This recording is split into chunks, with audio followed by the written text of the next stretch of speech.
you forget about me. Will you stand above me? Look my way, never love me. Rain keeps falling down, down, down. Will you recognize me? Call my name or walk on by. Rain keeps falling down, down, down. And that's it. I've done that song. I'm fucking over it. That's Simple Minds, Don't You Forget About Me. You know why I sang that one?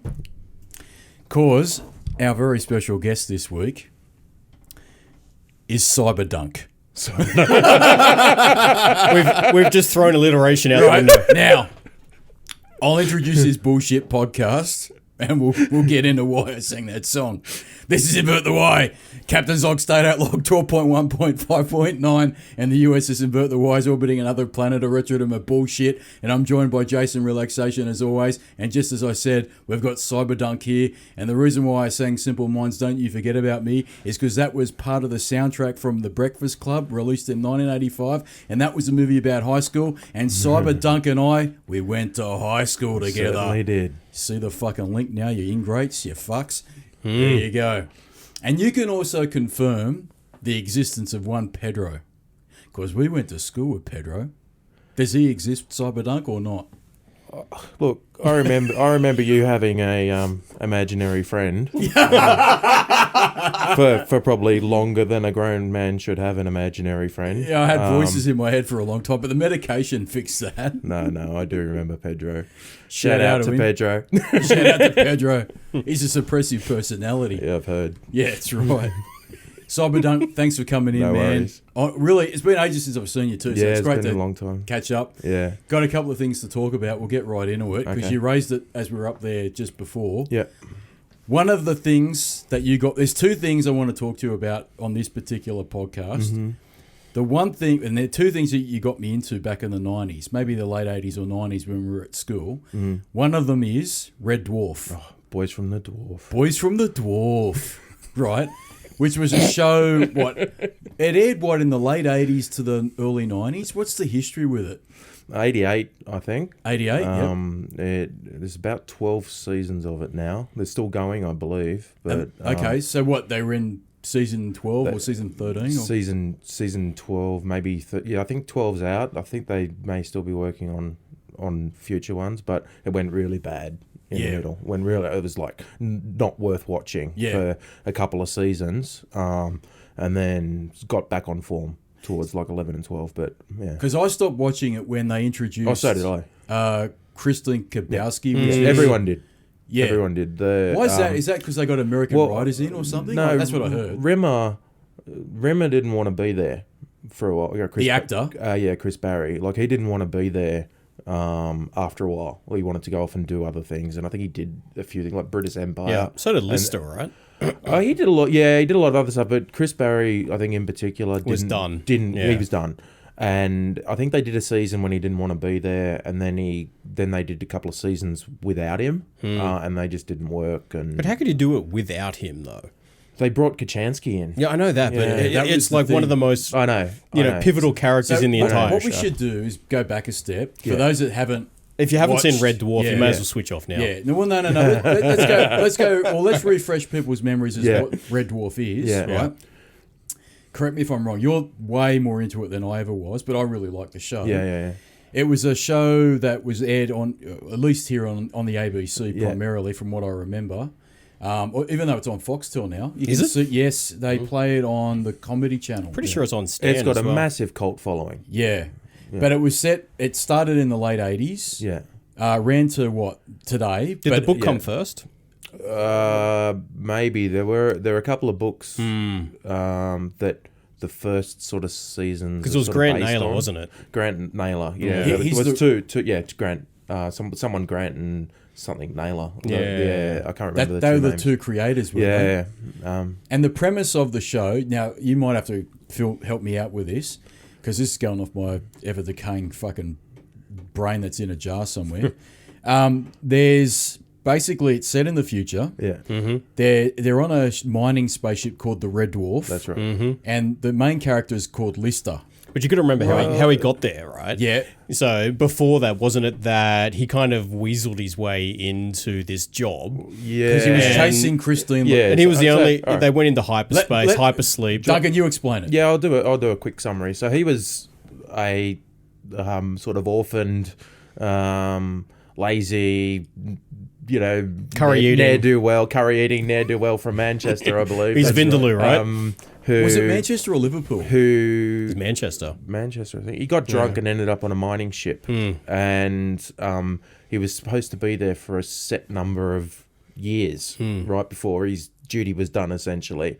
And he found out that if he committed a crime that wasn't too major, he could get put into a stasis booth, which would pass instantly, but it still counted towards his time working. Yep. So he bought a pregnant cat, and he brought it on board, and he made sure people found out that he had That was an infringement. so that was his crime, Yeah. right? But he kept the cat hidden in the cargo bay. He went into stasis, and then he comes out of stasis.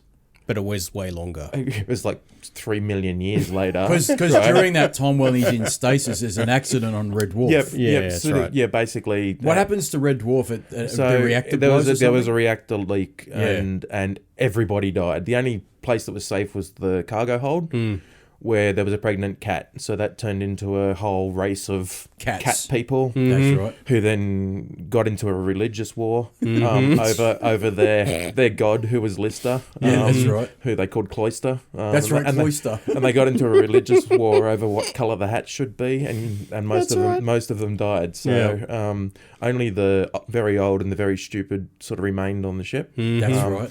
So the character Cat was this very stupid. He was the last cat. That's right. He was the last cat on the ship. Yep. And I wonder if that's where the Kilrathi came from. Oh, I don't know, man. but, That's another story. But but he was the last cat, and he was the last person on the ship, or last thing on the ship. He'd grown up. He was now a person, effectively, with long teeth. And That's right. Cat-like Vanity.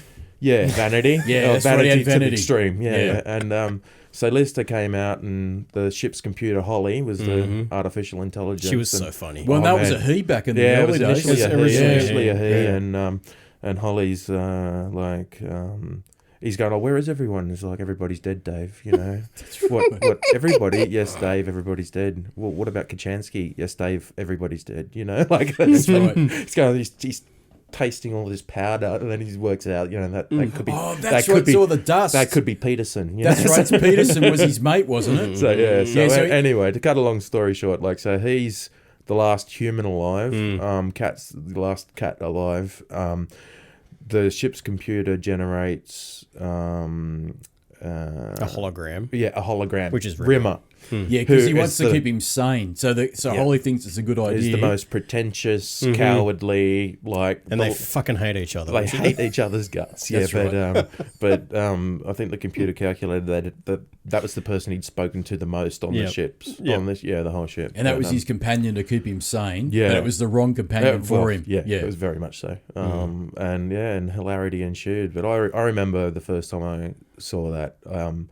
I didn't know what it was called. I didn't know it was like it used to be on some weird time, like it was a shit time. It was like no, but in the 80s it was on. Yep. But it could have been 2 p.m. on a Sunday on the ABC, or even it must have been the ABC. I'm sure it was the ABC. They were the only ones that showed it. 2 p.m. on a Sunday, and I remember seeing this show once, and it blew my mind. And then I didn't see it again forever, for ages, and then I'd see another episode, and I was like, oh my god, there's more of them, and it was like a unicorn, I was like, I saw a unicorn. It's it. It's amazing. I just love how the models were deliberately shithouse. Oh, everything was shit. Yeah, it's just deliberately shit. And where did Crichton, the robot, come into it? Oh, yeah, they found original, was he? No, he wasn't the original. But it might have still been first season, or it might have been first or second season they brought him in. And he was just I can't remember what his. An entirely incompetent pissweak robot. He was an entirely incompetent pissweak robot with who would do whatever he was told. You know, like whatever Rimmer told him to do. Because Rimmer, who had never had the highest rank, he had the highest rank on the ship. Even though he basically all he could do was like refill the chicken soup dispenser. That was basically his job. And he was in maintenance, wasn't he? Yeah, him and Lister. Lister in maintenance. And most of their conversations apparently consisted of Rimmer putting him on report for something, Lister telling him to smeg off, and Rimmer putting him on report for telling him to smeg off. So that's why they built up such a huge conversation base, essentially. But just telling him to smeg off. Well, that was the substitute, or that was their way of getting around saying fuck off. Yeah. Everything, you're a smeg head. You're a smeg head. Smeg off. Yeah, it was good. And or smeg in hell. Yeah, smeg in hell. Yeah, don't look up smeg or smegma in a dictionary. It's not great. No, I did once. It wasn't pretty. No. But so that's kind of it in a nutshell. And they travel through space. It's just every episode's like it's essentially unconnected, aren't they? You know, like there's a bit of continuation. But generally it's a themed episode. Yeah, it's a theme. It is a themed episode, but they made it more of a continuation when they went onto the Starbug. Yeah, that's right. Because the main one. That's what. Yes, for me, where it lost it. We'll get to this.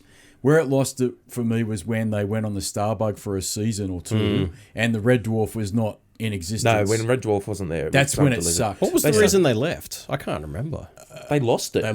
They sort of forgot where they parked it. Yeah, that was it. They went to a planet, didn't they? And they forgot where it was. Yeah. That's right. And they got onto the Starbug, which is that little green shit thing. Yeah. But after a few, when they were like doing that, I think the first season was all right, and then the next season it was kind of. It was canned jokes, like especially the cat was awesome. Cat was always awesome, right?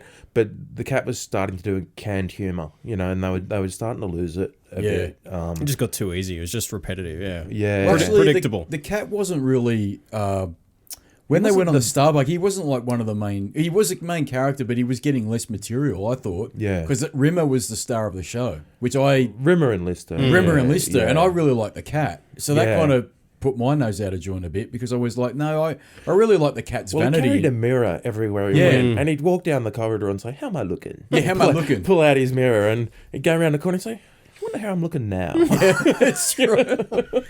Or when he was excited, he'd go, and he'd sort of scoot off into the distance. He was always prepared for the day that he may one day meet a female cat, and there were none left. Like, he was the last cat. He was the last cat in the universe, but he never gave up hope. So, No, it was an awesome show. So it went into a spiral of. It went to a downward spiral pretty badly, and it was when I stopped watching it completely. So when they brought back Christine Kabowski, I couldn't even talk about those seasons.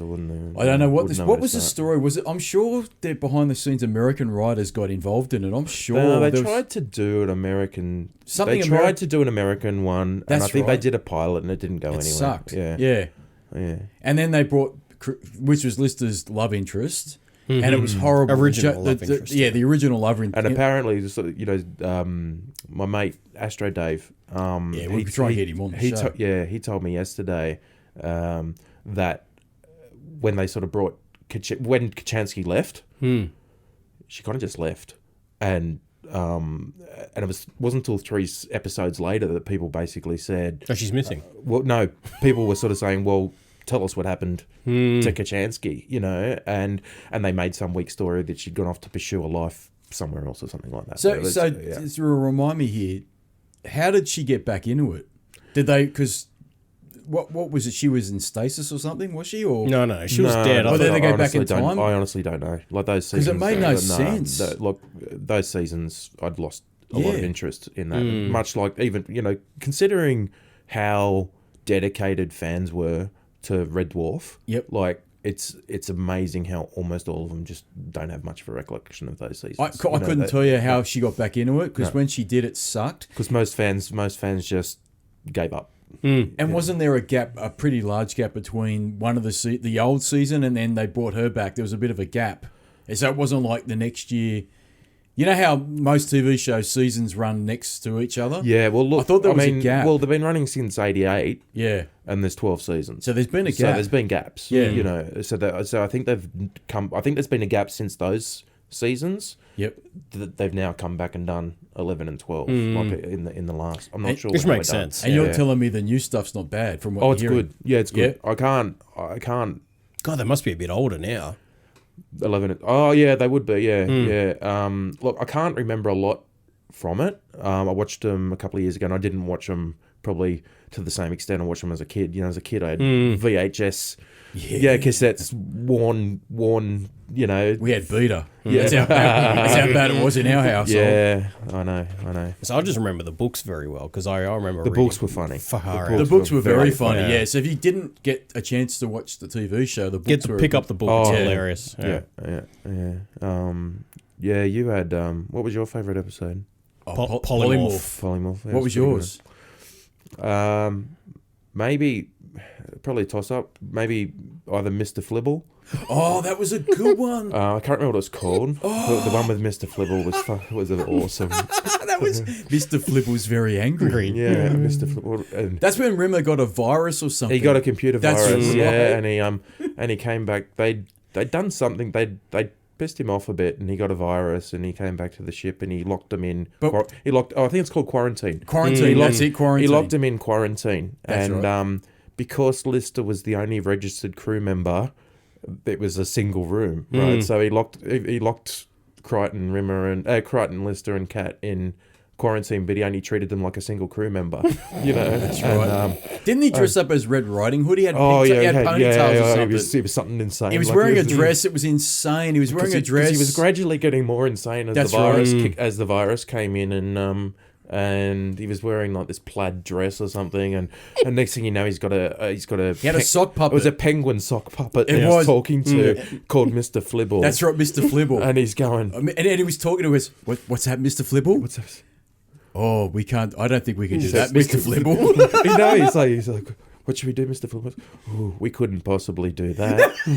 Who'd clean up the mess?" That's right. And then he goes, Mr. Flibble was very cross. Yeah, He's very angry with But you. you know, I remember the punishment as well. That's going to be 2 hours WOO without oxygen. No oxygen for 2 hours. That'll teach you to be crazy. Like, Yeah, no, that was. Well, what season would that would have been? that could have been 4. 7? No, not No? that late. Probably 4-ish. Okay. Around there. They were the golden years, though. Yeah, But Polymorph was awesome. Yeah, that was awesome. And Back to Reality was awesome. What one was that? Back to Reality was where they apparently died in the show. Like they were fighting some squid in Starbug, and they all died, and then they popped out of like out of stasis booths that were like virtual reality, and it turned out they'd all been playing a game for the last 4 years. So everything that had happened on Red Dwarf had been fake. and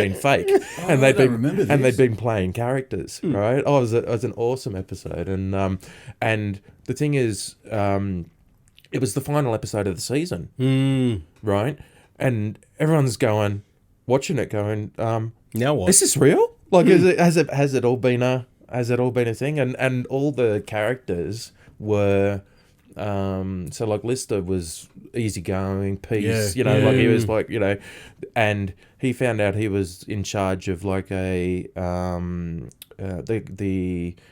Department of Alteration. They altered people from being alive people to being dead people. It was like a real Stasi kind of, communist. I don't remember. Oh, it was a real communist society, Rimmer was a bum, like, so someone who'd come from, in the game, he'd come from like wealth and all this kind of stuff in it, and he was a derelict, and Crichton was a cop, and Cat was the most uncharismatic. He was Dwayne Dibley. Oh, Dwayne yeah. Dibley. But wasn't that when the polymorph sucked out his vanity? And he became Dwayne Dibley. Different episode. No. Yeah. Back to reality, he was Dwayne Dibley, and he was in, nylon. And he had the jacket, buck- he had the buck nylon teeth. buck teeth. He had a thermos. He's like, I don't want to be Dwayne Dibley. That would have been a great way just to end it like that. They found out at the end that they weren't. It wasn't that. It was the Suicide Squid was what they were fighting, and it was trying to make them top themselves. It was trying to make them all top themselves. Yeah, basically. Yeah. So The Suicide See, Squad. I can only. funny. It's been It a was long funny. time since I've seen Red Dwarf, and I can only remember a couple of episodes off the top of my head, like Polymorph, the one where they go back in time and they see everything reversing. People backwards, the backwards world or whatever it was. So when they drink water or something or a beer, instead of drinking it, they're actually spits it spewing out. it. Yeah. I remember that one. Yeah. And I remember the creature that took out different people's personality traits. That was polymorph. Was that polymorph? Yeah, so polymorph it could turn into basically anything. That's right. Yeah, and it'd be like this big thing on your forehead. Yeah, it could be a bouncy It's a sucker ball. in there, Could be a bouncy ball. Could be a kebab. That's could right. be, and then it turned into this horrible monster, and it. So Cat became vain. Yeah, He lost his vanity. He lost so it. it sort of drove you to having a strong emotion, and then it sucked that emotion out. So so it pretended to be Rimmer's mother, and then got Lister to have sex with it, and that made Rimmer really, really angry, and then it sucked out his anger. That's right. And it sucked beautiful. out. It came up with the.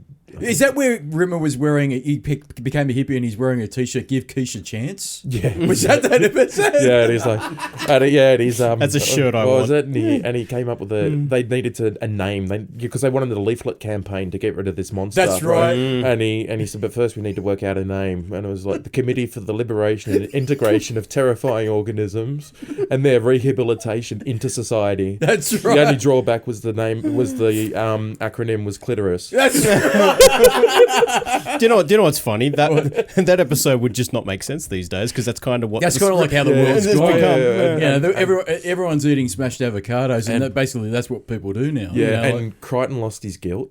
Oh, that's right. He didn't care, and Rimmer Lister lost his fear. He wasn't scared of anything, and his plan was to strap a nuclear weapon to his headbutt forehead the Smegger. and headbutt the Smegger. Crichton had no guilt, so he's going.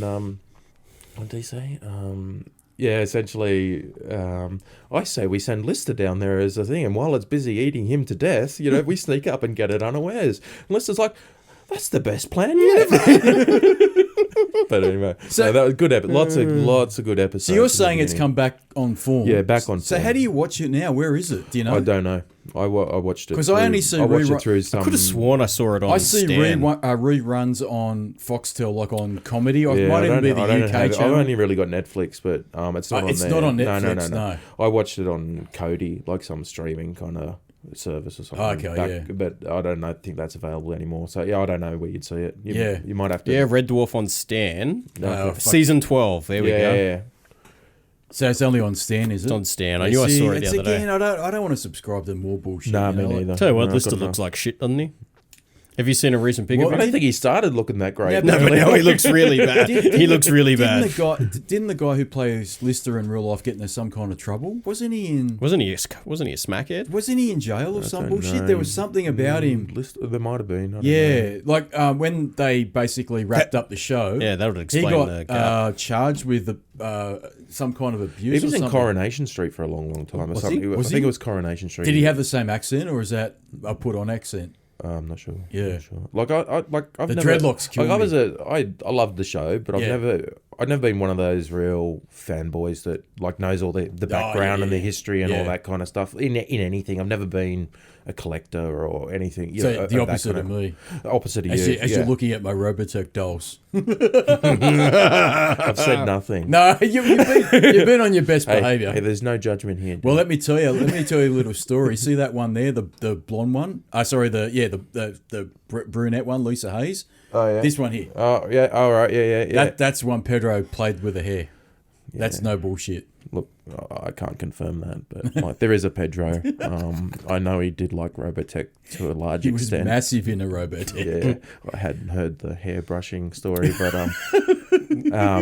look, Still love you, Pete. Yeah, we miss you, man. We don't know where you are. You've gone MIA. I don't think less of you. No, we don't. No. Well, we might later on, but not for now. We should sing the theme song to remind people of Red Dwarf. Yeah. Do you know what? Do you remember it? I do. You want to let it off? I remember some of it. It's cold outside. There's no kind of atmosphere. I'm all alone, more or less. Goldfishes nibbling at my toes. Fun, fun, fun. In the sun, sun, sun. I want to lie shipwrecked and comatose, drinking fresh mango juice. Let me fly far away from here. Fun, fun, fun. In the sun, sun, sun. Fun, fun, fun. In the sun, sun, sun. And it used to go dun dun dun dun dun dun dun dun dun dun dun. Yeah, awesome. Yeah. Awesome show. Awesome show. Highly recommended. Now that was one thing you got me into. It was. The other thing you got me into at school, I'm hitting you with this now, the Amtrak Wars. Oh, Amtrak Wars. Oh, yeah. That was what I was talking to you about in the car, but I didn't mention the name. Yeah. I remember it would have been, That's an awesome series. I'm going to pull it out of my ass, 1989 roughly, when you got up there in an English class, and I think the teacher said, tell us about He didn't like me. No, he didn't like me either, but you know what? Who topped English in the HSC? Me, you fucks. Yeah. That's right. And you were male? Yes. Ooh, juicy. Yeah, that's right. Yes, we won't go there. But you're right. How did I pull that off? Yeah. Well, I'll tell you now. In all the other assessments that the fuck made me do, guess what? I didn't get anywhere near being the top of the class because I wasn't a certain gender. Yes, we won't go down that fucking rabbit. Wasn't that school an interesting place? We had a cock of a school, mate. Our school was shit. He didn't like me. No, he hated you. Oh, he hated me. Yeah. Yeah, because he hated Pedro too. Do you know why he hated me? Why? Anthony and Cleopatra, right? Yeah, that was our HSC. We had to, but we had to read it. We had to do the play in the class. Like we all had to have parts in the play. Yep.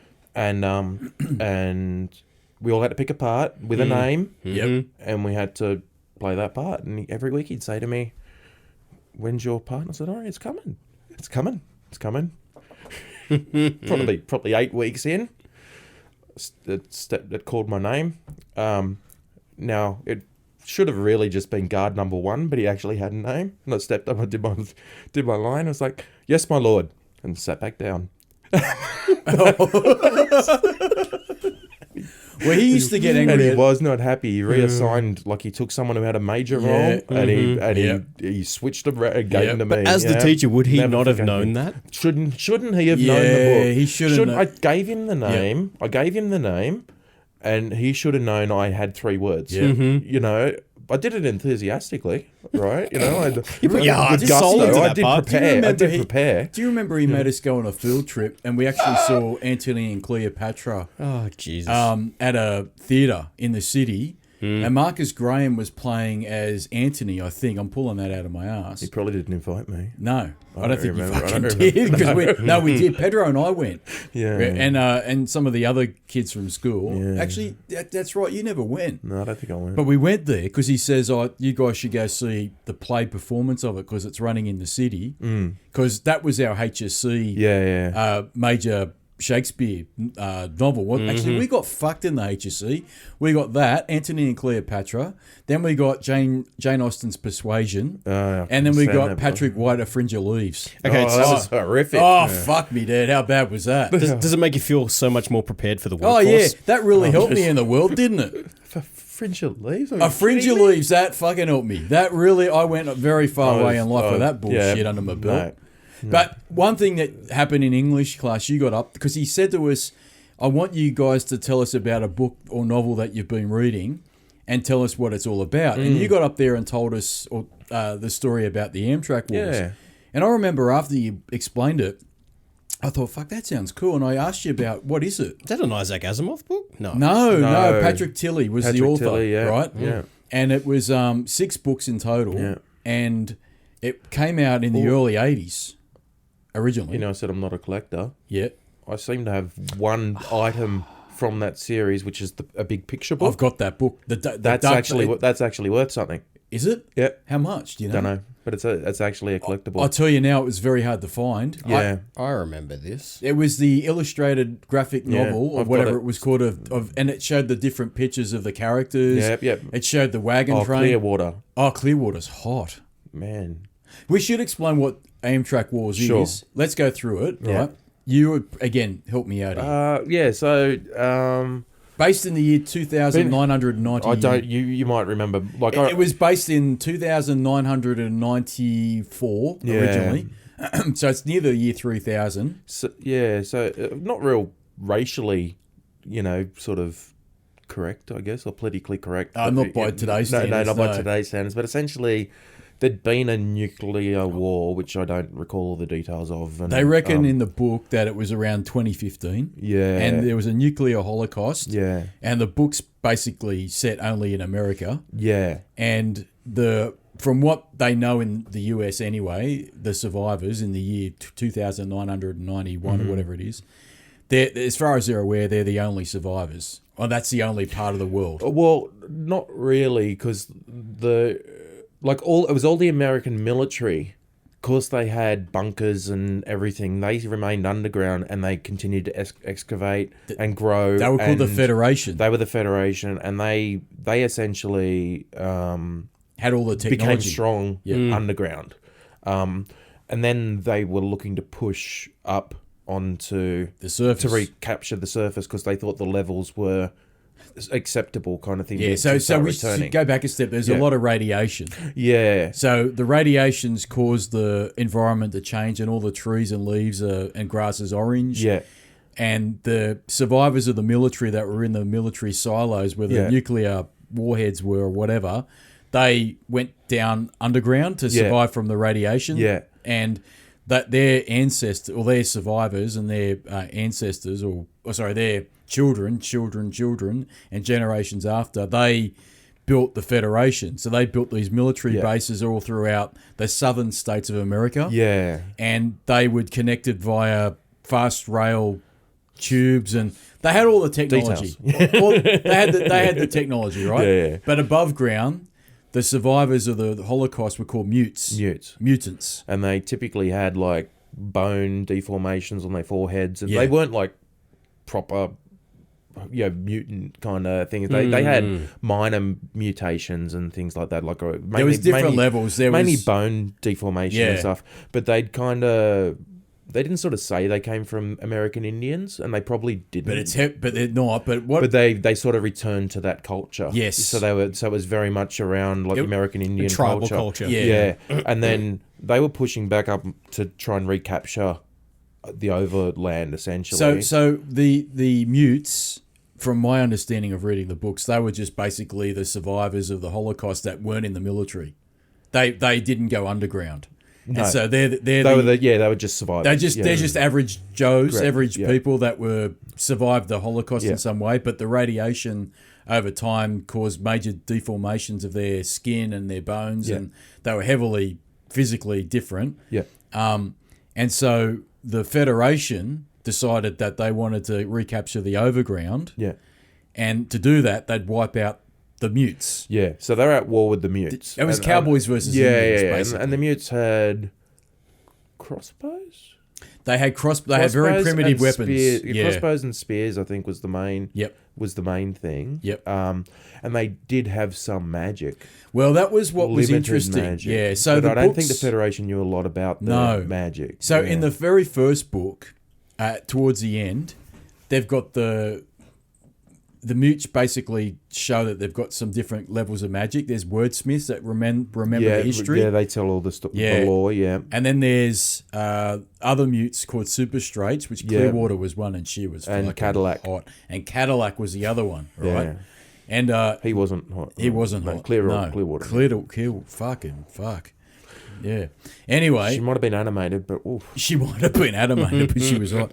No, what? But they had these magical powers, like they had what were they like? Not telekinesis, but they were like they could mind control people. No, you're stretching my memory now. They were able to to do some basic mind control. Yeah, Cadillac had something like that. He had something like that. He was pretty dangerous. He was, he could make people that were weak-minded, which everybody in the Federation he believed was.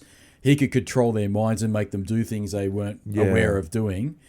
And Clearwater could call up nature and cause wind that's right, and cause weather to come in. Yeah. And Mr. Snow, who was the wordsmith and he was, remember that the Mutes were in clans like the Indians were in American history.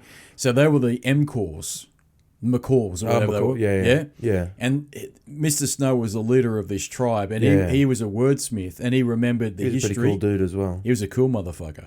And he had the history in his mind of what happened in the past. Yeah. But he also had the ability of changing the environment. He could make it. He could create a thunderstorm out of nowhere. He could make it snow. He could make it whatever. And Clearwater was able to do this as well. Yeah. But they had this prophecy, right? Remember the prophecy? Yeah, there was a prophecy, and Cadillac and Clearwater were a big part of it. That's right. Yeah. And the prophecy was that someone would, the thrice gifted one would come. Ah, that's right. Yeah. And that was somebody that was able to combine all the different powers. So they could be a wordsmith, which they could remember the history of the world. Yeah. They were able to create different weather elements or environments to come in, and they were able to mind control. Yeah. So this one individual would have all the powers in one, basically, whereas Clearwater, Cadillac, and others didn't have all those three powers. And so that was this prophecy that was hinted at from the very first book. Yeah. And there's a main character in the book, Steve Brickman. He's the... Yeah, so I was thinking, what's his name? Brickman? Steve Brickman. Seems a bit of an odd name now. Yeah, But, so he was the guy, remember, that was part of the prophecy. He was the Cloud Warrior. He was the Cloud Warrior. Yeah, so he was the guy that was from the Federation. Yeah. But he'd end up crash landing into the Mutes territory after being shot down in his Skyhawk. Yeah. They used to have Skyhawks. We should step back a little bit. Yeah, so like to recapture the overland, they had these things called wagon trains. That's right. Which were just massive. They might have looked like snakes. They had wheels that were about 12 feet tall, so they were like big, almost construction kind of thing, and they 24 carriages long with bays of basically like an aircraft carrier almost on wheels going through the overland, and it was all nuclear powered. That's right. And they used to, they had all these different weapons to fight the Mutes. They had but they were mainly air rifles and things like that. They had like flechette rounds and like really sharp needle kind of things, and they fired from air rifles. Yeah. If Mutes got too close to the wagon trains, they had they vented steam from the engines and just cooked everything. That's right. They cooked the Mutes. So they were invulnerable, and they'd launch little ultralight aircraft, solar powered, battery powered aircraft from the wagon trains, and they'd go out and attack the Mutes. Drop napalm and that's right. They dropped napalm on the Mute. And Steve got shot down. That's right. And they took him prisoner. That's right. And kind of brought him into the clan. That's right. They brought him into the clan, and long story short, he started seeing things a bit different. He saw that some of these Mutes weren't mutated like traditional Mutes, with like deformations on their skin and that. So Clearwater was a super straight Mute, and he also discovered that they had these magical powers. And Cadillac was kind of into it. And Cadillac and Clearwater were kind of a thing. What was it called? They had the blood bond or something where they were promised to each other. But guess what? What? Clearwater had the hearts for Steve Brickman, and she wanted a piece of him. And vice versa. Oh, yeah, and they got it on like Donkey Kong. Cadillac was not a happy He fucking hated that idea. Steve Brickman was not very welcome, was he? He wasn't, no. So he goes back to the Federation and reports what he's seen. After having an arrow pushed through his cheek, do you remember that? Oh, yeah, that's right. That was part of the trial. Part of his ceremony. He had pushed an arrow through his cheek, and he had to clench down, and then they snapped off the end bits. And if he passed out or did anything a bit girly, off with it. That's right. Yeah. So he goes back to the Federation with all this knowledge and tells the Federation leaders, called the First Family, what's going on. Yeah. And they say, holy shit, well, we know about this through our intelligence, but this guy's confirmed it. Yeah. And they use him as a bit of a double agent. Yeah. And he goes on basically for the next couple of books as being a double agent. He's friends with the mutes, but really he's... Probably shouldn't tell the whole No, story. he's still... And Spoiler alert. they go off to... You remember the Japanese? The Japanese are in it so too. that must have been based on... Because that was around the Great Lakes. Yeah, in New York. No, like Chicago, Great Lakes, Michigan, like area. I thought it was more in the Long Island area. I think it was Great. I think it was the Great Lakes. Okay. So I think it might have been based on all the car manufacturer. Oh yeah, because they were the Toyota clan. Yeah, it was all those kind of That's things. right. They were the Mitsubishi. Yeah, That's right. One sec, can I grab my jump? Go nuts. Yeah, I can edit that out. Don't worry, mate. Yeah. You got a tissue as well? No. Dun, You're You're gonna edit all this out.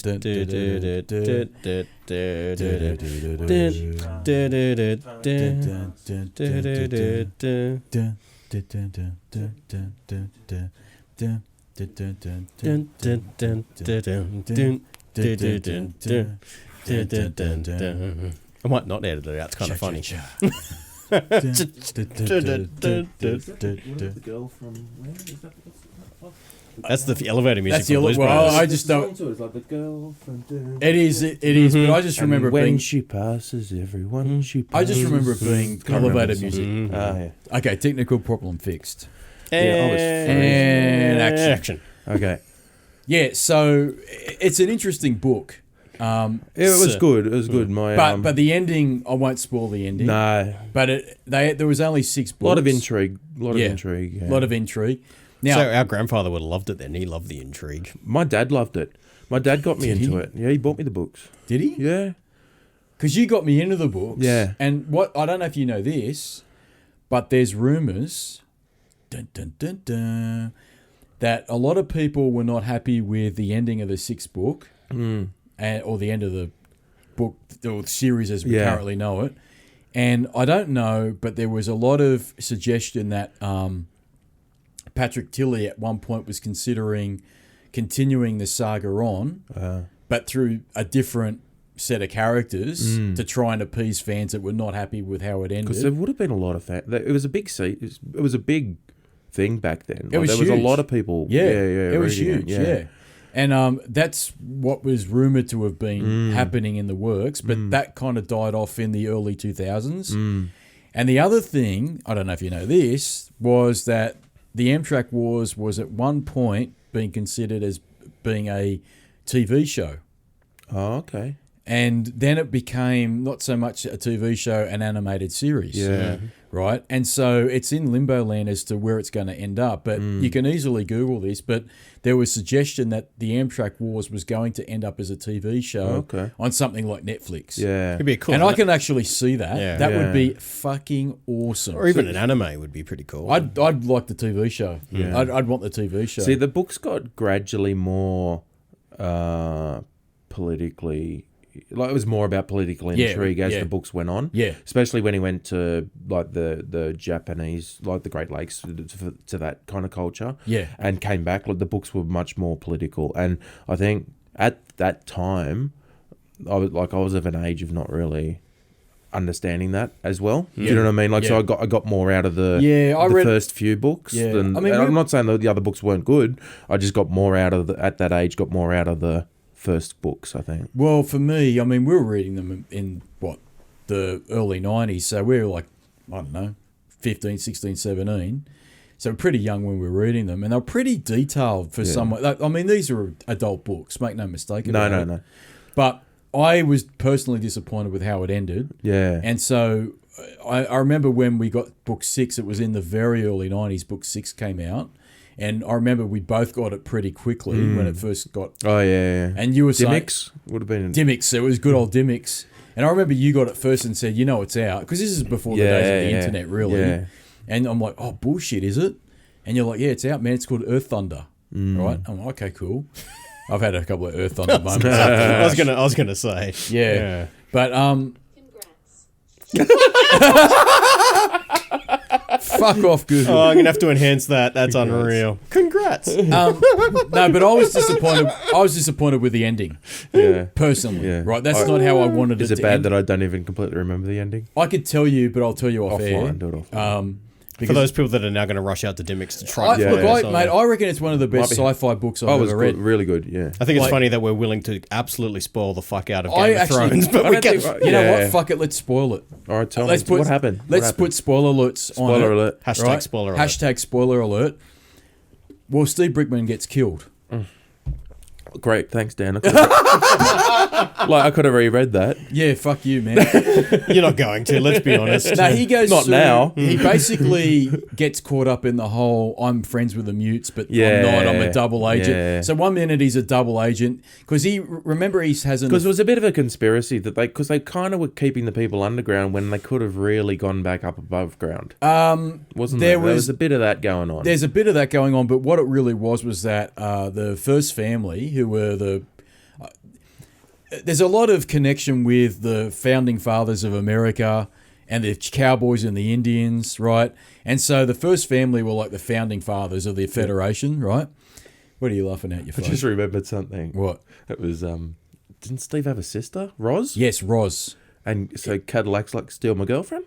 Fuck your sister. Yeah, that's right. Isn't that what happened? That's what happened, yeah. That's what happens. So It'd probably... So what happens is... You're like, go nuts, mate. The book 6 leaves it hanging up on like a cliffhanger, but really badly. Yeah. So the main character gets killed. Yeah. And the father of Steve Brickman and Clearwater is Lucas, right? And the Federation... They have... No. Remember, Brickman and Clearwater get it on. Yeah. And Clearwater gets pregnant. Yeah, I remember. Right? Yeah, now the Federation gets wind of it and believes, because the Federation... Because the kid was the thrive... No. Let me back... Okay. Hang on to your I'm gonna just listen. seat on this one. Yeah. The Federation believes that the father of Clearwater... the child of Clearwater and Steve Brickman, which is known as Lucas... is the thrice gifted one, and they take Clearwater as captive, and she gives birth to Lucas in the Federation, right? And Clearwater is kept captive, and they train Lucas up to be their prodigy because they believe he's going to be the solution to their problem and get rid of the mutes, right? But what they don't realize is that Lucas is basically fucking with remember the major computer that is called Columbus? Oh, yeah. So Lucas is a super smart motherfucker at the age of 4, and he's already tampering with Columbus. He's hacked it, right? And all of a sudden there's been accidents in their high-speed rail system. Yeah. Things that used to work don't work. Bit like Windows. Bit like how that doesn't fucking work. Who was the guy in Kung Fu Panda? Jack Black. No, who was the guy that... the master that went away. Yugway. I think, was it, as Yugway said, was it... one often meets his destiny on the path he takes to avoid it. See, I've not seen Kung Fu Panda, so I don't know what the fuck you're talking about. Come on. You're taking the piss. I'm not taking the piss. I've not seen it, dude. I've not seen it. Well, that's your... They're actually really good. That's your homework. All right, I'll get back to you on that. But so that's what's happening in the Federation. But on the overworld, Roz and Cadillac get it on, which is Steve Brickman's... what do they call them? They're not biological brother and sister. They're foster sister. Right. Because remember in the Federation, it gets weird, dude. Because mate, this is the intrigue. Because apparently they've interbred so much in the Federation because there was only a very small amount of people. They reckon the original military people that survived were about 40-odd or 50-odd survivors from the Holocaust. So they're mutants themselves. So they've basically interbred and they can't breed anymore. So they used to do... artificial insemination for women to get pregnant in the Federation. Yeah, I remember it was pretty there was a big up, program on it and all that stuff. Yeah. So it was really weird the way that the book went with this. Yeah. But Roz somehow gets above ground and meets Cadillac, and I can't remember how that happens, but she does. And Cadillac and Roz get it on, and they have a child. And that's the real thrice gifted one. So the Federation's got it wrong. That's right. Yeah. They've got it wrong. So the mutes have actually got possession of the thrice gifted one who's going to fuck the Federation up. But the Federation think they've got the thrice gifted one, right? And they've got it completely wrong. And that's how the book ends. And people... That's quite a good ending. Not really, because I think a lot of the fans wanted to see the destruction of the Federation, because when you read all the books, You're going to leave that up to the imagination. It's like Sopranos going black. Yeah, but the Federation is portrayed towards the end as being the real bad guys. No shit. And the mutes are the good guys. Yeah. Right? And they've been enslaved. There's a lot of hints at slavery and, it's fucking very detailed, as you said. But a lot of fans basically hit Patrick Tilley up, who's the author of the book, and said, look, are you going to finish this up? And there's rumours that him and his family, he gave, I think it's his son or someone within his family, the responsibility of helping him finishing the books. And they never saw the light of day. And then there was rumours that there's going to be a TV show on it or an anime series on it. And nothing's ever happened. There was a lot of activity with the Amtrak Wars in the mid-2000s, and it's been dormant for a while. I couldn't even tell you if Patrick Tilley's still alive. Yeah. I don't think he is. Yeah. If he is, he's pretty elderly. All I know is it was a couple of months ago, because I probably hadn't thought of Amtrak Wars for ages, and I was going through stuff, when I'd been moving and that, and I found the picture book. The picture book, yeah. First thing you do. Awesome. Get Clearwater. You check Clearwater. And she's still looking good. She hasn't aged. It's amazing. I'll tell you now, that is one of my favourite sci-fi books ever. Yeah. No, The Amtrak Wars. Was good. It was good. One of my favourite books, Yeah.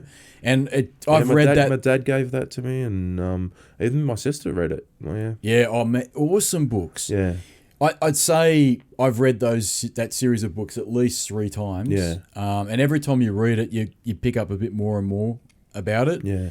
It is complicated. There's a lot of characters in it, and it's hard to keep track of where the characters are. But I reckon, fuck Game of Thrones, man. Make a series on that shit. Yeah. Because you've got the books written. Make a series on that for sure. Yeah. And I was kind of excited that's what I'd read on. I just did some random Googling on it. And that's what was supposedly rumoured to have. Yeah, you wouldn't need big sets or anything. No. Either, desert. Just do it in the middle of Australia. Yeah, and you CGI up a wagon train. Yeah. No worries. Yeah. Awesome. Easy. No problem. And just actors, just good acting. You just need actors, and there's plenty of them out there that could probably pull it off. But I don't know what happened with it. And it doesn't look like we're going to get another book as well. I think the thing is, Steve and Clearwater were kind of and Mr. Snow were kind of the likable characters, right? They were, Cadillac was a pain in the ass. Cadillac was a pain in the ass. He was the unlikable one, you know, and you kind of wanted bad things to happen to Cadillac, right? Fuck him. And Roz was a bit nothing. Yeah, I don't like Roz either. Like she was, so they were the, it's like the two unlikables got together and they've got the chosen one and they survived. No, come on, that's a lot of people had that problem because everyone thought. Well, he even insinuated in the book from basically the beginning that Steve Brickman and Clearwater, if they got it on and had a child, that child would be the thrice gifted one because Brickman has powers too. Yeah. He's a wordsmith. He doesn't realise it. Remember, there's a bit in the book later on where he learns off Mr. Snow that he's got powers too. He's just never really had the training because he's been in the Federation, and the Federation have used their own form of mind control on him. And so there's a belief that if they got it on, they're going to produce the thrice gifted one. But no one ever, right up until the end, he never insinuates, Patrick Tilley this is, that Roz and Cadillac, if they got it on, that they would have the thrice gifted one. And that's what pissed me off. And then he kills off Brickman, who probably fucking deserved it. But he became more unlikable as it went on, didn't he? He did, yeah, because he was playing double agent too much. Yeah. One minute he's best friends with the You don't touch Clearwater. No. You don't touch Clearwater. That's although she almost dies though. Remember? Well, you don't take Clearwater prisoner. You don't. Remember well, that's how they capture her. Remember she almost dies. She gets an arrow put through her, and and Brickman says the only way to save her is to take her back to the Federation with their doctors and technology because the Federation's got all the technology, and so that's how they capture her, and because they take her.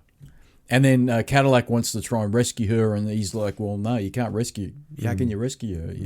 She's gone." So, awesome book, man. Good series. I know. Memories, man.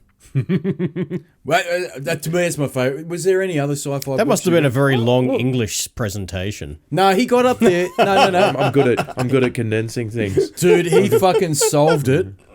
He sold it to me in about 5 minutes because he gets up there and he goes, My favourite book I ever read was this thing called Amtrak Wars, and there's a group of people called the Federation, and they've got all the technology, and there's been a Holocaust, and and as soon as you said Holocaust technology, flying ships in the sky, wagon trains, I was sold, man. Yeah.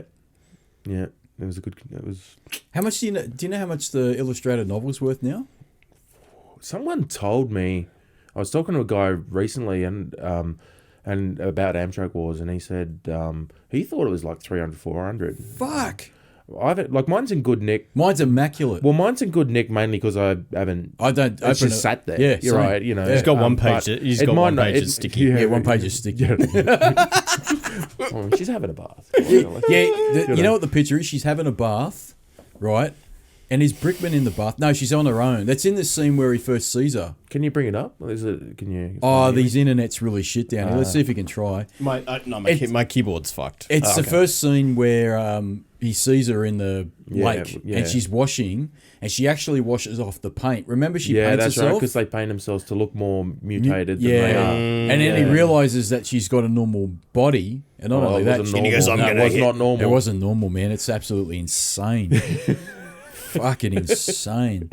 Look, the thing is, like that was probably one of my favorite sci-fi books because I was never a massive sci-fi fan, never a massive fantasy fan. Like, you know, that's I liked particular things. Do you know what I mean? Yeah. I liked Red Dwarf mainly because of the humor. Yeah. Right. It was very funny. Because everyone's like, oh, Doctor Who, you know, Star Trek. And I'm like, I didn't watch them. You know, I watched I watched the original Star Treks. And kind of that's it. I watched the original Star Wars and that's it. I remember I went to the Phantom Menace with you. Oh, that's right, yeah. The midnight showing. Right, were you there with us? I'm pretty sure I was. This is back in 99. That's the only midnight only sort of launch thing I've done. I'm not doing it again. I tell you, you probably never again. I didn't even watch the other episodes. I'm done with it. Don't. I'm done with Star Wars. Yeah, man. I'm over it. Yeah, I'm done with Star Trek, and I'm done with Star Wars. I'm fucking over it. Yeah, but I was never. I didn't do all that kind of stuff. You know. Did you watch? Do you ever like Hitchhiker's Guide to the Galaxy? See, because I always thought Red Dwarf was kind of sort of similar.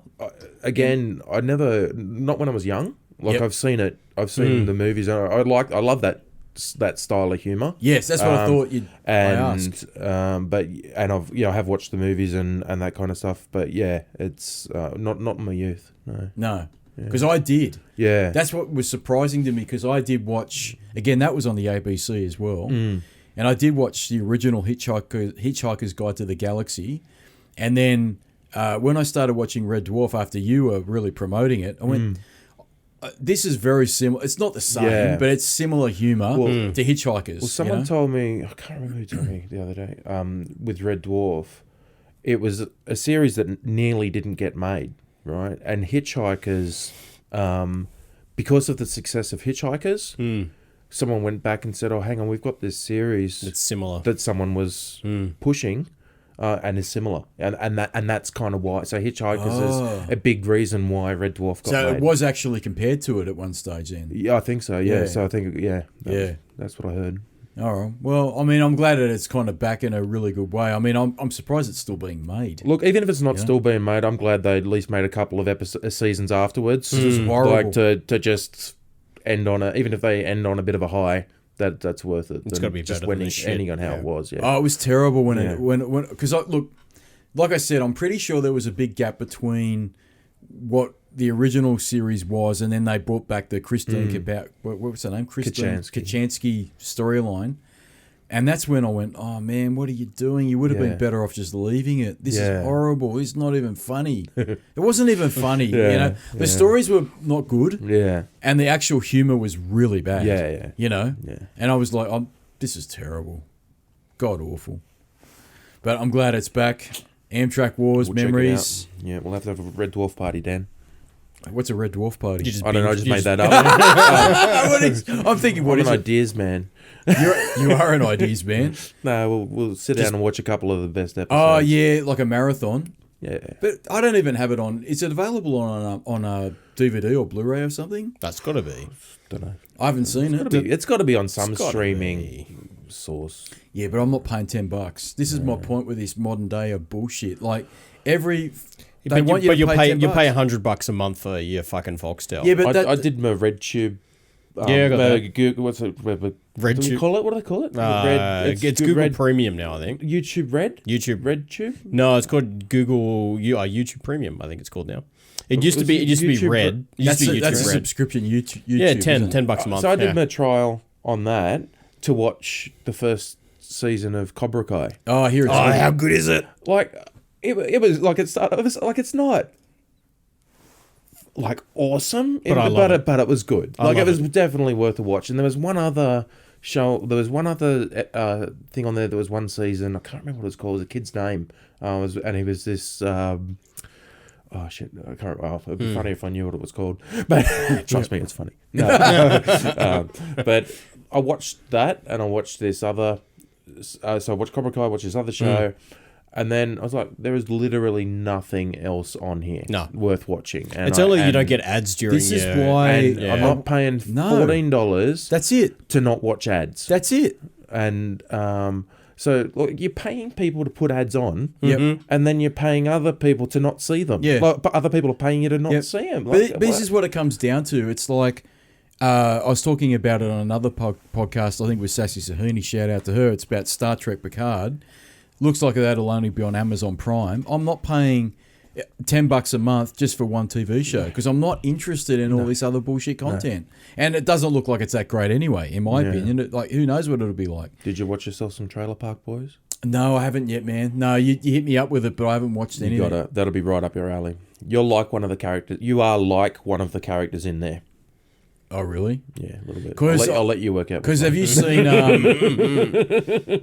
saw the animated one of it. There's an animated episode. But that's like season 12. Yeah. Have you seen Afterlife with Ricky Gervais? That's a good show. Because people compare me to him. Oh, yeah, you're absolutely him. Yeah, in that where he just doesn't give a fuck about anything. Relentless fuck who just says whatever he wants. Whatever. Yeah, Go fuck yourselves. I don't give a shit, you ingrates. Was it? What did he say? Even if I was a pedophile, I wouldn't grab you like a ginger. I can't remember exactly what he said, but it was pretty priceless. No, the memories, man. Yeah, you know, all good. All good. What's your next topic?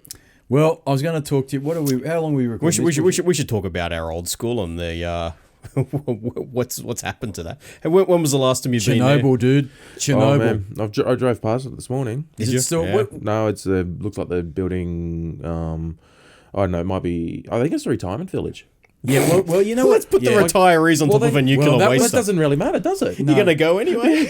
But that was the whole big. But that was the whole big thing with it, right? That was planned for. It's more efficient. It's more efficient. It just speeds up the process. What's happening? You guys are fucking sick, dude. You started. It goes off at the right times. But that was the whole. That was the whole point of it. They wanted to put up a retirement village on it. That was years ago. So right? Context. I think they're sort of starting now. And now they've found that the soil was heavily contaminated with something. We won't go into the detail. But when I actually went into it, did I ever tell you this? I think we've all broken in at one I point. broke into it, right? What happened everyone was we that's actually the third place I broke into because I said the other couple in a previous podcast, but I took my girlfriend went there once and said, "This is where I went to school." Yeah, we dude, it was like Chernobyl when I went. Yeah, right? Oh yeah, and it's creepy. All the windows are broken. Dude, creepy as fuck. I went in there, right? Did you go to the donut? Yep. I'm telling you now, I was scared because I went in there, and I'm not kidding you. There were books left on the table. There were notes left on the tables. And in the main office block, there were files still in that office block. Like, I'm telling you now, it was like Chernobyl. It's like people just literally left the place as it was and left it. Yeah. What happened was we went there one night. I can't remember who I went with. And I went, one of the major play areas that we had, playgrounds we had, I'm sitting on a park bench and I went, this guy was having a few drinks. I'm like, all right, well, let's go and have a look at this place because I used to go to school here. Yeah. Walked around the buildings there, and it was pitch black too. So it was hard to rubbish everywhere, graffiti everywhere, all that shit. And I was blown away by how much material was still left in the office. Like how many, and in the classrooms, even dusters on the blackboard were still there. Everything was still as it was. just like you would imagine Chernobyl was, man. And anyway, we had our fun of that, and we're sitting on one of the school benches or park benches that were in the playground, having a chat, and I don't know, from out of nowhere, security guard comes up with a fucking German Shepherd, and the German Shepherd is literally going for my balls, right? And I didn't see this guy come. Sick balls chopper, right? I didn't. That's an awesome movie. Stand by me, man. Yeah. I didn't know where this guy came from because we couldn't see anything there. Anyway, he's gone, "What are you kids doing here?" And I told him the truth. I go, "Look, dude, I used to go to school here." He goes, "Oh, that doesn't mean you can break into it." I go, "Well, I didn't actually break into it. The fence was fucking down." Yeah. Right? It wasn't. It's not breaking in. It wasn't actually. And I go, "Mate, I'm being honest with you. I'm telling you now, I didn't throw any rocks through windows. I'm too old for that. I wanted to have a look around." Yeah. He goes, "Are you serious?" I go, "I'm telling you now, I just want," and I'm shocked. Yeah. He goes, "Really?" He goes, "Well, you guys shouldn't be." I go, "I know I shouldn't be here, but I just had to do it, man." Yeah. And he was actually all right. He goes, "Look, I did the same. He goes, "Look, just do me a favour. Can you guys leave now?" Yeah. I go, "Matt, we'll leave. Yeah. Right now that you found us, we'll leave." Yeah.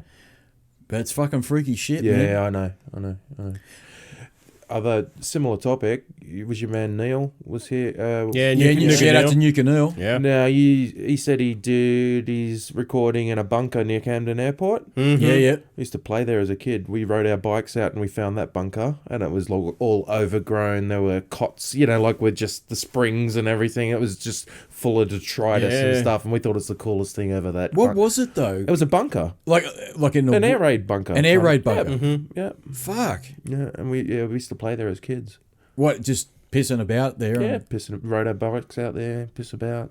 Fuck, we did. Yeah. You know what else? Just remember as we go down memory lane. Get ready for this, Chase and Relaxation. Cyber Dunc is responsible for having the lamest spin out in a Peugeot ever. Do you remember we were driving? Man. It was a bit wet. I'll give credit where credit's due. It was a bit wet. And we're driving in this. Was it New Year's? I have weird New Year's. It was. I have a lot of weird New Year's. It was a New Year's Day or Eve or something. Yeah. And we're driving near Pedro's place back when he was living out there. And it's not the lame spin out I'm thinking of. Then oh, it must mate, be a different one. This was fucking lame. Pedro's in the front seat. I was in the back. All you did was literally turn left into a street. Yeah. And the car did like a complete 360. Yeah. And then it didn't like gravel. It just stopped where it started, and Pedro's turn. And mind you, you're doing about maybe 5-10 kilometers per hour, so you weren't really going fast. You got to practice. Pedro's turned to you and gone, you've just done the lamest spin out I've ever seen. This car fucking lost complete control. The Peugeots. My dad liked Peugeots. I had a series of very old Peugeots. Yeah. Mate, you had a cool set. I mean, you had some like. Let's talk about it now. Right. How long were we recording this? Just on an hour. All right. Because the other thing I remember, we went to Octoberfest together. We did. Right. And the thing about you've got a couple of grievances with me on that. I do have one grievance. I got it wrong. Yeah. Well, you led people astray. I do that all the time. What did I do now? You said we pissed in the tent. Yeah. Right. If you pissed in that tent, you did it without my knowledge. Right. But I guarantee you, no one else pissed in the tent. But I certainly pissed on a tent. I remember that tent, and I remember pissing very close to the tent because it was freezing outside. It's a fucking shit fight. We may have pissed on someone else's tent. I think, because we're not animals, right? We're not animals. How disgustingly dirty was that place, but man? Well, I remember. I thought it was Pedro that went to the. He does exist. I thought it was Pedro that went to the shower. We got the fucking huge story about this. I thought it was him that went to the shower. Now, but it was you. And I remember someone coming back and saying, "Don't bother. The floor's so muddy that you'll come out dirtier than when you go in." Yeah, that was me. I went to the shower, but you know what? Talking about showers at Octoberfest, I got a fucking huge story. I'll hold you right there. We're going to have to roll it, monkeys. Roll it, monkeys. Roll it, monkeys.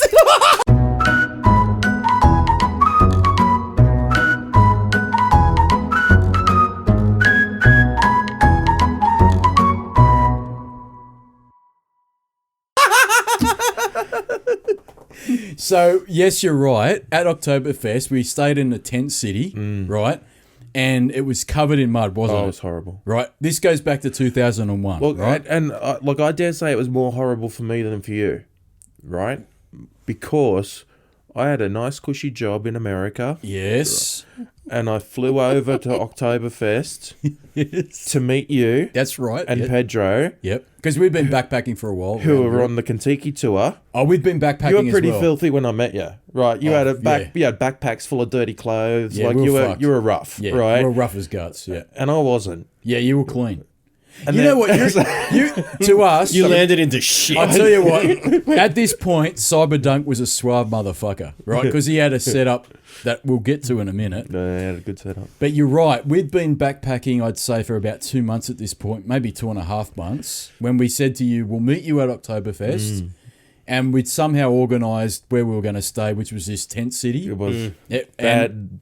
Yeah, no accommodation. no accommodation. It was in an it. old Olympic park. They'd used it for the Olympics. I I thought think. it was a race course. It was something like that. It was I a thought it was a stadium. ra- It was a stadium of sorts. I thought it but- was a racetrack. Yeah, I thought yeah. it was a racetrack. If I'm wrong, I apologise, but I always thought it was a Yeah. racetrack. But it was a large oval, right? And it was covered in mud. Yeah, And there weren't that many tents. There might have been 20. I tents, thought it was more than that, dude. Oh, really? It was a tent city for Yeah. sure. Because that was where all the losers that couldn't get hostels stayed, basically. And so we went to Oktoberfest for what, 3 days in a row? 4 days? And and you're right. We took it pretty seriously. Well, well, let me tell you what. Remember at the Oktoberfest, the first day we didn't really know what we were doing, and we played it cool. But by the third day, we went fuck this. And there was one point that I remember where you know how we go Prost and we smash the steins together. Oh, Prost. Prost. And you have to look in the eyes. That's right, Prost. If you don't look in the eyes, you remember what happens? What? No, what happens? 7 years bad sex.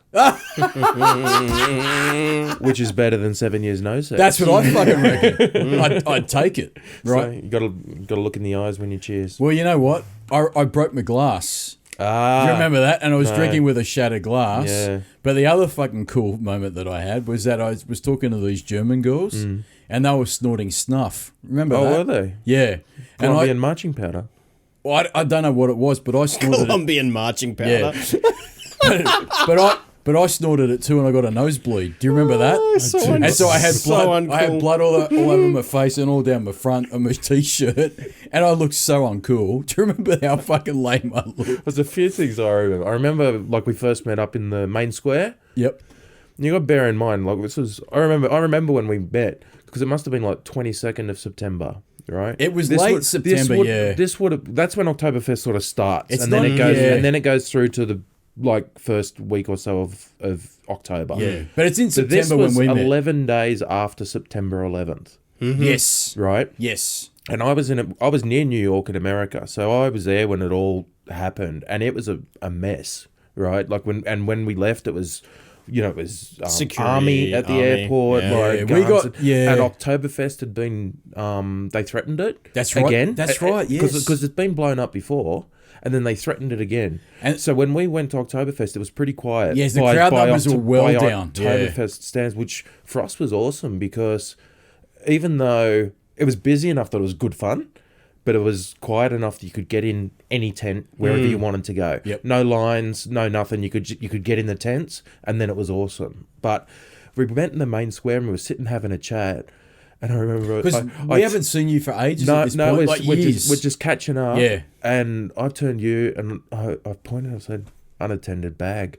And there was, do you remember? that's right. There was a suitcase. We shit ourselves. There was a suitcase sitting there, no one around. And we're, the three of us, like me, Dan, and Pedro, were like, let's get the fuck out of here. Because you remember Like, back then they said we skedaddled. if you find any if you find a bag that was We did tell someone, didn't we? We went into a shop and told them, I think. we told them, we said Yeah. there's a bag on its own on a table there, and because that was the big fear that major tourist sites were being targeted. And so Oktoberfest was on that list. Yeah. And one of the big things that they said to look out for was like if there was a bag left unattended. Well, they still do. They still Yeah. do it now, but this is But it 2001. was properly unattended. This is properly It was unattended. it was a suitcase, Yep. and it was completely unattended. Yep. And we were scared the shit out of Yep. us. And the other thing that scared the shit out of us, Yep. we were about to cross the road, and we're behind. There was a bus. There was a fuck. bus parked, right? Yep. And we're on the road. There was a lady just in front of us. Oh, yeah, right. this is bad. Me, the three of us, and a car just cleaned her up in front of us. Jesus, She was a fuck. meter and a half in front Mate, of us. this chick got run over. She went up. She went over. She went over the top. She hit the windscreen. I know she hit the windscreen. She was a mess. Yeah. And then she's on the ground, and she's trying to stand up, and she's broken a leg. She's broken a hip or leg or something. She's in a bad way. Dan's got a bag. And she thinks he's trying to rob her. I'm trying to help her. Yeah. He's trying to help her. She thinks she thinks he's trying to rob her. And she says something in German like "Get away, you creep." Yeah, or and something so everyone's there, and Pedro just goes, you know what? There's people on their phones who speak German. Yep. We're supposed to be leaving here in 3 days. We don't need to be part of this. Yep. You know, they've called ambulances, they've called help. We're not going to add anything to this. Let's get the hell out of here. Yep. And we got the hell out of there. But Yep. Dan and I were virtually holding hands, crossing roads from that point on. Yeah, we were I'm scared. telling you now. We didn't want to cross. Before this, later on, I'd have another near-death experience on a road in Sicily because they don't give a fuck there, man. But that was pretty bad. She got hit so hard. She could have died easy. Oh man, and she hit the ground hard too. Yeah. You know, but honestly, that was, and then we decided after the 3 days at Octoberfest, fuck this, let's People go to drive on the other side of the road. Remember? Yeah, that's right. But then we decided let's go to Dachau. Oh, that was a cherry place. Yeah, that was mate. Cherry's not the word that comes to mind. A concentration camp. That was probably the most miserable day. And there's a picture. I should have brought my photo album in. I forgot. There's a picture of you, me, and Pedro. We look miserable at this place. Because one, we didn't feel well. We were hungover. But it kind of all been knocked to the ground as well. A lot of it had, yeah. Yeah, it was. So you went all the way out there, and you're like, "There's nothing here." It's definitely worth the experience. Hearing the stories is it's bad, man. Horrific. And I've been to the Holocaust Museum in the US as well. Yep.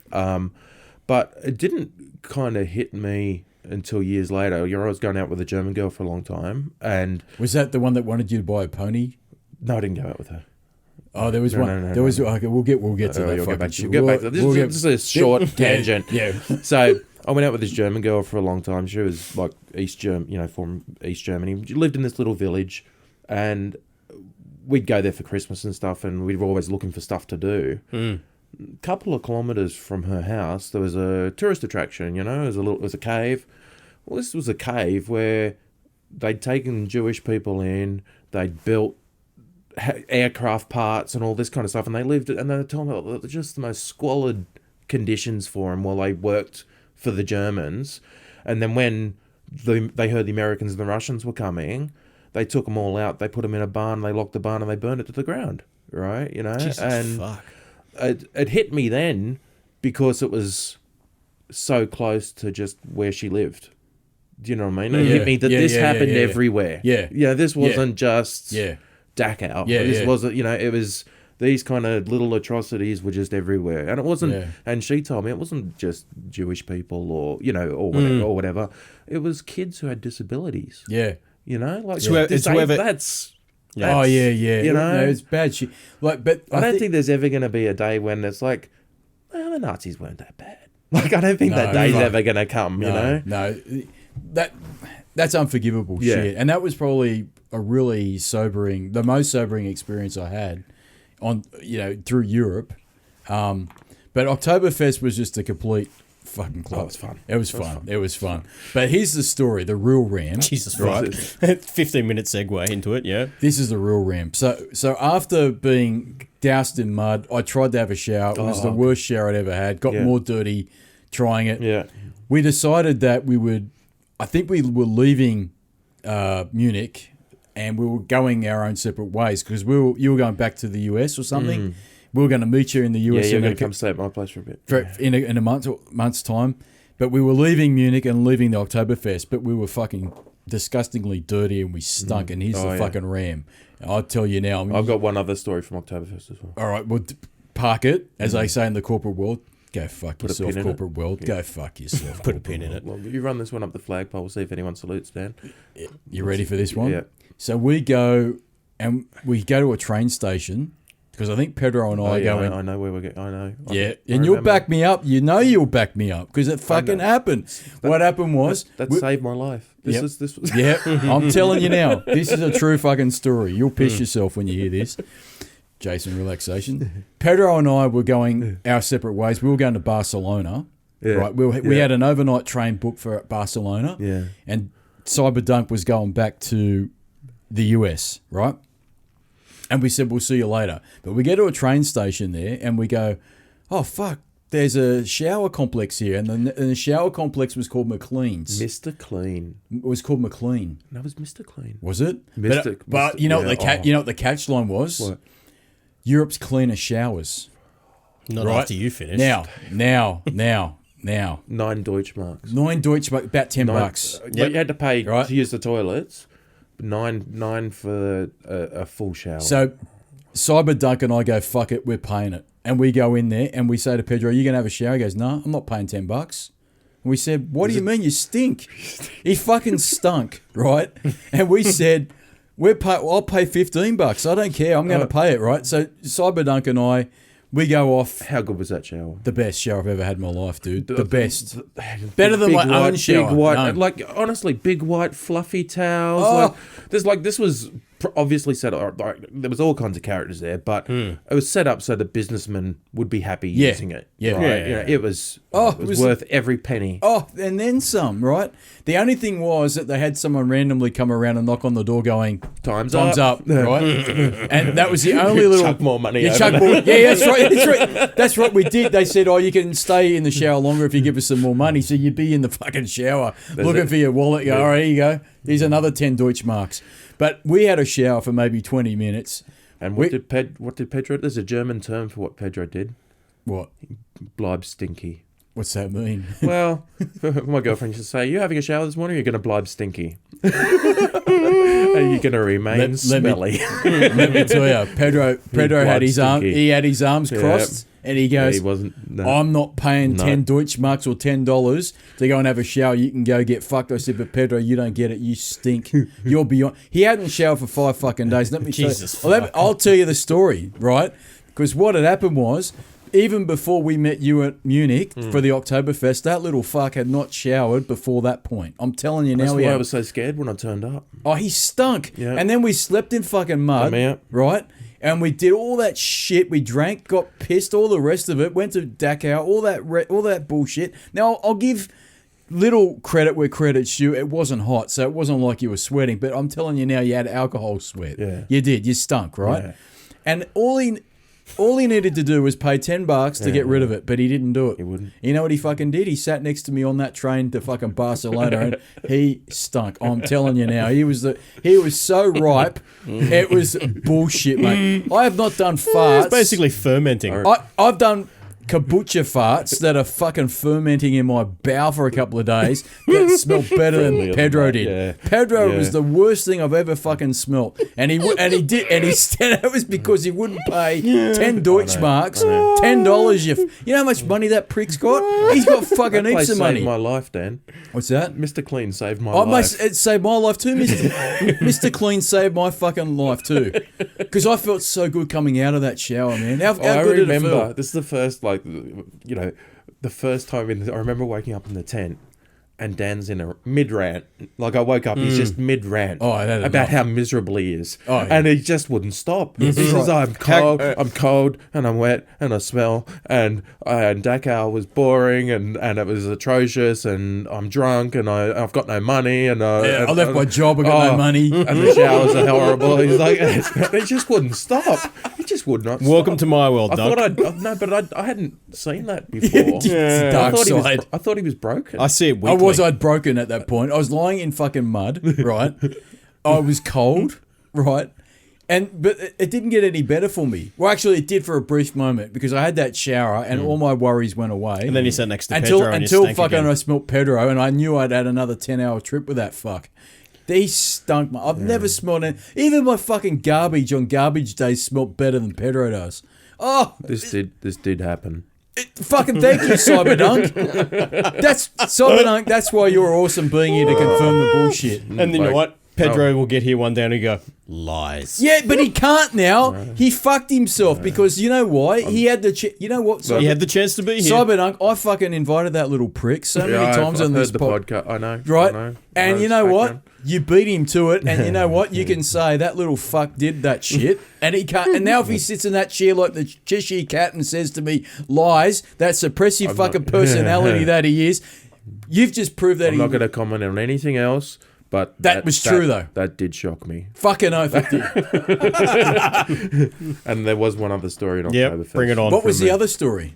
Remember that guy jumped up on the table and I was up dancing on the there's a great picture of us with that. Yeah. Yeah, I was up dancing on the chair and this... I had a night... I just bought a beer.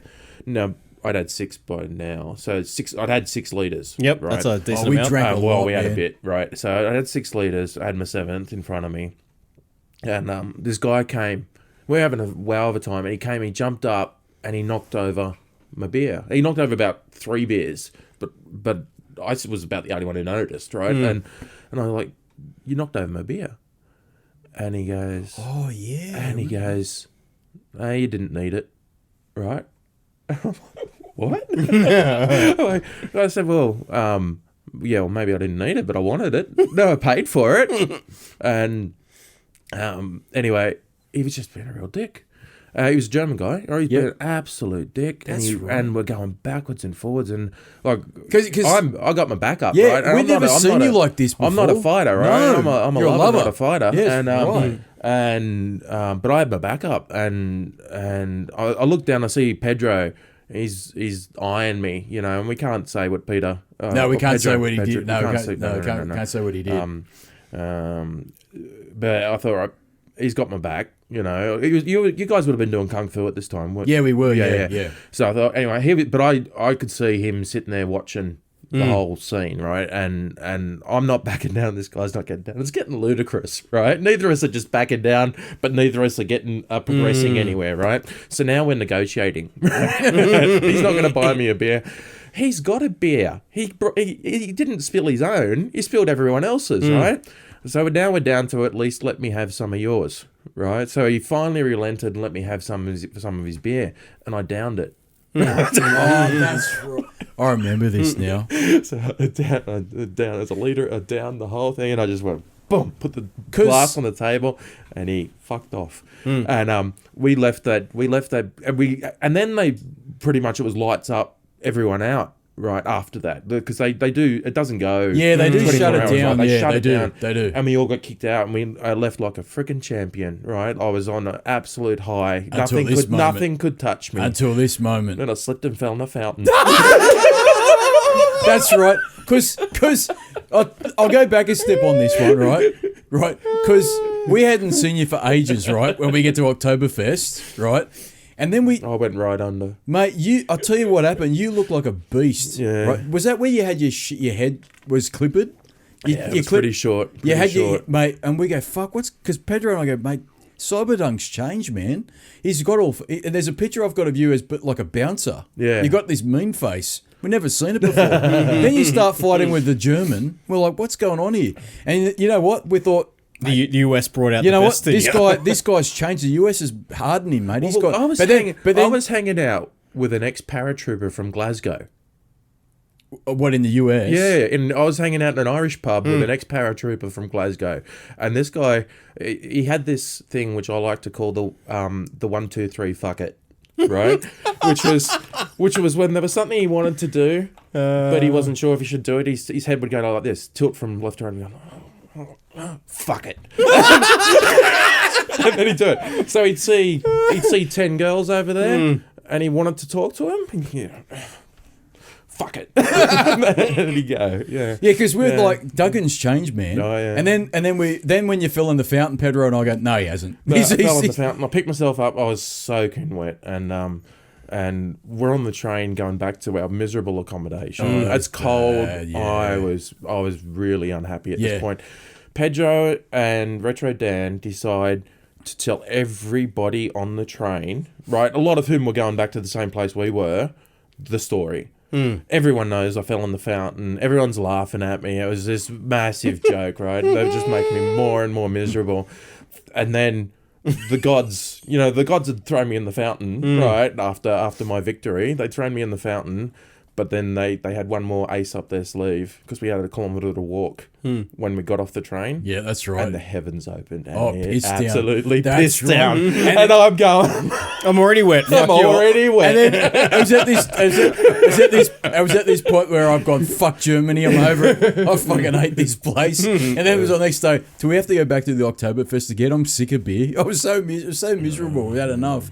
But then we ended up at your place there in the US. You were staying at Stanford, weren't you? Stanford, Connecticut. Yeah, and we rocked up. We actually went into JFK, then we got the train to from Grand Central to Stanford. Yeah.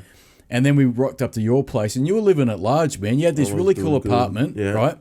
And it was like a fucking bachelor's pad. Well, it sort of was.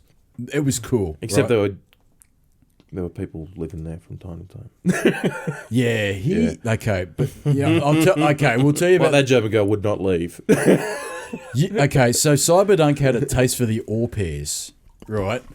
Yeah, fair enough. I didn't even know what that was until... I've got a mate who does that too. Oh, mate. He was just a lot younger then. He was a lot younger, but he was kind of living at large. And if usually it was an au pair that he had a stay-over guest, right? And I just remember your place being really cool because it had satellite cable... Internet, we had good internet, yeah. Right? And we had Napster. You had that. We had a projector. Yes, you had a projector as a TV screen, and you had a coffee table that was 3 legs, but it was stood up by a chook, an inflatable chicken. Inflatable chicken. And every time you put a drink on this coffee, it'd wobble a bit. Yeah, wobble a bit. He goes, "Don't put too much on. The chook can't take it." Right? The chook couldn't take it. The chook can't take it. Right? But here's the bit that blew my fucking mind. Right? Do you remember? He remembers. You know the bit that blew my fucking mind, and I'll never forget this. You've gone, okay, if you guys want showers, there's the bathroom, and your fucking shower curtain was covered in mold, and it was the first time I've ever seen Pedro go, fuck, this is bad, right? Because he was no Betty Crocker, you know what I mean? Like, he could literally live with anything, and there was a day where I think you were working. Yeah. So you said, look, guys... Come and go as you please. You know how to get into New York because I think it was a 40-minute train ride to it was about 40 to Grand Central back in New York there. Yeah. And so we would do day trips to New York and have our own adventures. But there was one day where we didn't go very far, and I think Pedro goes, you know what, we should do something for Dunc. We'll clean his bathroom. Fuck this. And we spent, and this is the first time I've ever seen Pedro do it. He fucking scrubbed the bathtub and we cleaned that shower curtain. We cleaned your bathroom for you, and I couldn't believe it that Pedro was doing it. But shout out to Pedro. Shout out to Pedro, the suppressive personality. Now your secret's let out, you fuck. About you wouldn't shower for 5 days. He won't shower for 5 days, but it'll happen in that apartment. I remember. He'd spend about $3,000 on a computer, but he wouldn't spend $10 on a shower. That's the type of person he is. We had a lot of good parties in that apartment. Everyone would come back to my place after the pub, you know. Well, the pub was it Tigin? Yeah. It was, and it was only about 100 metres away. Yeah, you live right near a pub. It was awesome. And I remember my mate would come back. I had a papazan, you know, those chairs that you sit back in. Yeah, he'd sit into that drunk and he'd fall over backwards, and then he'd be like a turtle. They can't get out of the chair, so everyone would just video it. But you had it'd be on fail arm. But you were hanging around a couple of au pairs. And a couple. Yeah, you fucking a lot. Well, it was mainly just the Germans. There was one. French. Look, I won't say her name. I don't even think I can remember her name. But you had this American mate that you're hanging out with because you were working in the States. We should say you're working there and you're living there for quite a while. Yeah. And your mate goes, "What do you think of such and such?" I go, "She's pretty nice. I think she's pretty, right?" "Oh yeah, she had nice cha-chas." That's all I'll say, right? And then he goes, "Yeah, she's a nice girl, but look at those choppers." And then was at Octoberfest. She rocks up at Octoberfest, and she goes, "Buy me a pony, Dunky. Buy me pony." Because she wanted you to win one of those. What was it? It was like a fun fair sort of thing. It was like those gingerbread hearts or something. It was It was something she wanted you to win. She never did get a gingerbread heart. No, fuck her. It was gold. It was awesome. But we were literally like Pedro and I'm like, fuck, man, Cyberdunk, he's living at large, man. Like, he's got this cool apartment in Connecticut there, in Stamford, which is very close to New York. And he's hanging out with all these all pairs or au pair, whatever you call them. Au pairs. And mate, he's totally different from the guy we knew at school. Like, fuck, this is unbelievable, you know? Yeah. That's what happens when you lose 60 kilos. Mate, I'll tell you now, when you rocked up to Munich there, we hadn't seen you for a long time, right? And I didn't know who you were. I go, fuck, who's this guy? And I think Pedro might have said, I think that's Cyberdunk, right? Because he rocks up. I got a picture of you in Connecticut, in that pub, that Tiggin pub, or however you pronounce it, and you look like a bouncer. No bullshit. You got your head clipped. You got like your guns. You sort of like got your arms crossed. Well, the bouncer used to give me the clicker when he went to the toilet. He used to give me the clicker and say, "Can you just watch the door for a bit?" It shows how much of a fucking regular you were. Well, especially with my eyesight, I was just going. I was pretending I was looking at him. They'd hand me a card. I just did this. I looked at the card. I looked at them. I looked at the card, and I went click. Handed them the card back. We got so messed up in that pub as well. Remember when I poured that fucking vodka and orange over that guy? There was a guy in that pub. And, man, Pedro and I were on a fucking binge, man. Yeah. And we drank that was a good pub. Fuck, it was a good pub. And I'll tell you what, because we were your friends, and they knew that you were from Sydney. Yeah. They were like, oh, so tell us about Cyberdunk. Well, they took me on their Christmas party. Did they? Yep. One day I was coming back from the movies, and I'm going through the car park out the back, and the manager's like, Dunc, or Cyberdunk. And that's your name now. He's like, come with me. And I was like, what's going on? And he said, come with me. He said, what are you doing today? I said, nothing. It was a public holiday, I think. It was a public holiday. And he said, come with me. I said, what's going on? He said, you coming with us? I said, where are we going? So we walked through the pub. The pub's all empty. Yeah. I said, where are we going? He said, just come with me. And we went out the front. There's a bus out the front. He said, get on. And I said, all right. And I said, will I be back by tomorrow? Because I had to work the next day. He goes, yeah, you'll be back by tomorrow.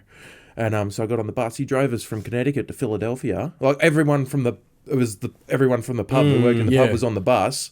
We drove from Stamford to Philadelphia, and they had their sister pub in Philadelphia. Wrecked. Yeah, fuck. Absolutely wrecked. Well, I went to Philadelphia from your place, Pedro and I. Remember we had those guys we'd met in Europe, and they said, if you ever come to the States, we'll put you up. And so we took them up on their offer. And you said, look, Philadelphia from my place is about a couple of hours on the train. Yeah. And we did. We left your place, went to Philadelphia for a couple of days, and we ended up at a frat party. Well, actually, I ended up at a frat party because Pedro got sick, right? He left your place not feeling that well, and by the time we got to Philadelphia, it was a fucking mold of him not showering, right? And so what happened was he stayed at their place, and the two guys were at college at that point, and they say, do you want to come with us to a frat party? I went, fucking oath. Next thing you know, I went to a toga party, right? Toga. I didn't wear a toga, obviously, but, mate, it was bullshit. Everything you see on those movies is fucking true. I'm telling you now, man. I know. It's insane. It's a different world. It's another world, man. Yeah. You know, but that pub where you were staying at was good. Pretty cool. Yeah. But I did pour. I think I tripped because I was really wasted. Yeah. And I basically was drinking. That was my drink back in those days. Yeah. Because I'll tell you a little story, a little side. Fucking roll it, monkeys. Back in 1999, I was working for a company in the city. Yeah. And I got into a bad crowd, right? And I was working with a bloke. His name was, we just call him Ando, right? And he was an alcoholic, no bullshit. And so anyway, Ando somehow met Pedro, and he called Pedro the tank because Pedro could keep up with him. Because Pedro was a fucking good drinker, right? And so we I was then too. Oh, yeah, fuck. Back when you're young, you can do anything, and you can wake up the next day to tell the tale. Now you're fucking dead. If I drank like that now, I'd be dead, pronounced dead. See, because I had nothing else to do. No. And I didn't know that many people. I'd turn up in the morning, from the night before in the pub. I'd go in there before they were open when they were setting up from the day, and they'd make me a coffee. They'd give me the paper, and it was awesome. The pub, and they'd say, "How are you?" "How are you still alive?" Yeah. This pub was right near his apartment, and it was an awesome Irish pub, right? Yeah. But going back to this story, this guy, Ando and Pedro and I, we went out one night and we went out to, I think it was our Christmas party. Pedro rocked up to it. And we was at the Circular Quay there. And we were drinking, that was our drink back then, vodka and orange. And we bought 3 at a time. Yeah. So we'd have 3 glasses in front of us and we'd just sip each one. So what we were supposed to do, but we fucked it up, we're supposed to buy a drink for each other, take rounds. But we'd all go up the bar at the same time because the line was long. Did you nearly get in a fight or something? I didn't get into a fight, but what happened was I almost got into a fight at that pub you're talking about, right? So what happened was we drank all these vodka and oranges, and it got to like 1 or 2 o'clock in the morning, and we said, let's go home because I was staying at Pedro's place. Remember his place at Liverpool? We decided we'd get the train back before the train shut down for the night. Anyway, I passed out on the steps at the fucking train station there near the quay. Woke up, Pedro passes out. So we pick each other up, throw each other onto a fucking train, pass out, and we wake up and the train stopped. And we're like, where are we?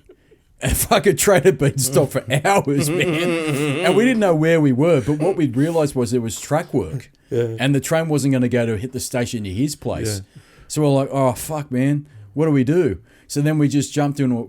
We got into a bus stop, somehow flagged a cab down.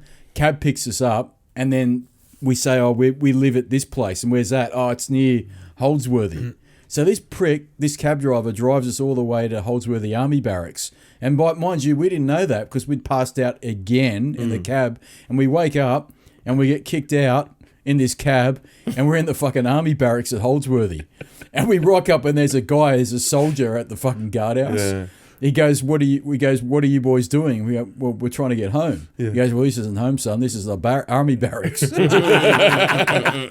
But the pub that you used to live near in America there at Stanford, I almost got into a fight there because what happened was I had these vodka and oranges again, and I had them for Pedro too. So we were buying each other rounds because we were in the vodka and orange bins back in those days. And so I tripped accidentally, but it was partly because I was pissed. And I basically threw, as I was falling, the fucking vodka and oranges, and they hit this guy fair in the head. And he was stripping vodka and oranges. And he was going to get up and punch me, right, or do something. And I must have said, oh, I'm really sorry, mate. And as soon as he heard the accent, he goes, oh, where are you from? And I said, oh, I'm from Sydney. And he goes, oh, my mate's from Sydney. Yeah.